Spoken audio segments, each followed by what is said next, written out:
Hi, good morning, Mr. Copeland. I'm Judge Whitaker. I think you've been before me before in unrelated matters. I'm the judge taking over this case now. So go ahead and have a seat. What I want to ask you right now, I know that you have been given immunity with regard to your testimony.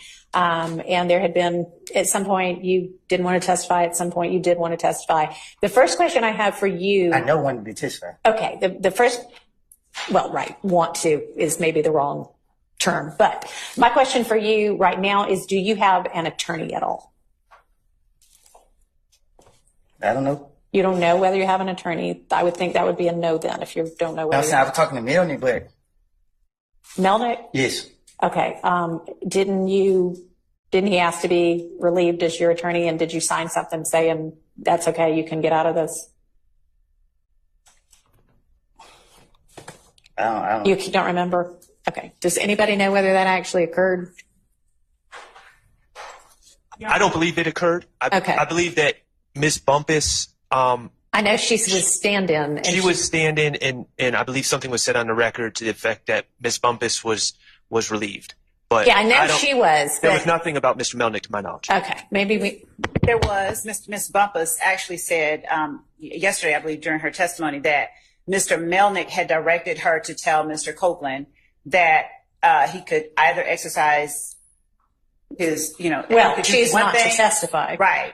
Or if he chose to testify, according to Ms. Bumpus. Yeah, I remember she said, there's this paper I'm supposed to get him to sign. I'm trying to figure out whether it got signed. So I never got Mr. Melnick off my case. Okay, so he's still your attorney then?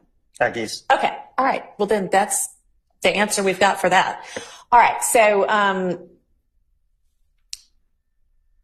I'm going to try to get a hold of Mr. Melnick and see if he can be here with us this afternoon, because some of what I suspect you recall when you were brought into Judge Glanville's chambers with Ms. Bumpus and a couple of the people from the state. And there was a discussion that Ms. Bumpus and Ms. Hilton and Judge Glanville had with you. You asked some questions. They gave you some information. Some of that information was not actually factually correct. And I want to make sure that you have the opportunity understanding what it is that the immunity order means, understanding what the potential consequences are if you do testify or if you don't. We're basically going to kind of start over and do that over.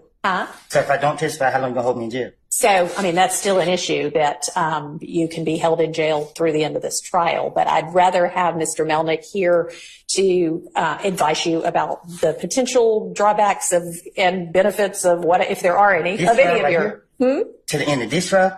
Yes. Not the other people?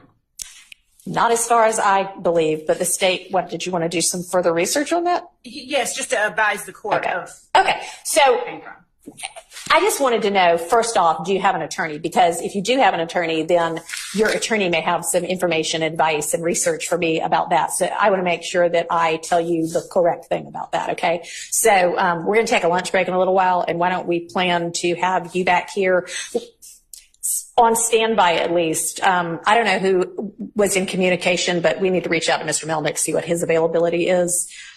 So just be on standby in case I need you here like at 2 or 3 this afternoon. 2 or 3? Yeah, because we're about to take a lunch break before too much longer. So you're okay to leave for the next couple of hours, but stay where whomever reached out from the state can reach you to let you know whether you need to be back here this afternoon or potentially tomorrow instead, okay? All right. All right, thank you.